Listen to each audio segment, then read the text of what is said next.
কি বলবেন? আর তো আপনারাই দেখেছেন এখানে অবৈধ ভোটার একটাও ছিল না, সবাই হিঙ্গলগঞ্জের ভোটার ছিল।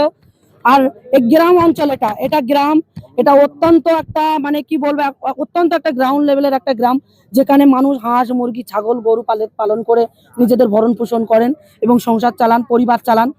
ওনারা এসেছেন এবং ওনাদেরকে আমাদেরও দায়িত্ব যে ওনাদের ছেড়ে দেওয়ার। অনেকেই বাড়িতে গেছেন, আর আমাদের সভা শেষ হতেই অনেকেই আছেন, মা বোনেরা অনেকেই যাচ্ছেন। আমাদের এখানে একটা অবৈধ ভোটার ছিল না, যা যে কটা ভোটার ছিল সব হিঙ্গলগঞ্জের ভোটার ছিল, অন্তত 4 নম্বর মন্ডলের ভোটার ছিল। আর যারা এসেছিল আমাদের এখানে অভিষেক বন্দ্যোপাধ্যায়, সবাই যারা এসেছিল তারা এসেছিল নন্দীগ্রাম থেকে, তারা এসেছিল বারাসাত থেকে, তারা এসেছিল ভবানীপুর থেকে, ক্যানিং থেকে, বিভিন্ন রাজ্যের থেকে এই বিভিন্ন জেলার থেকে নিয়ে আসা হয়েছিল।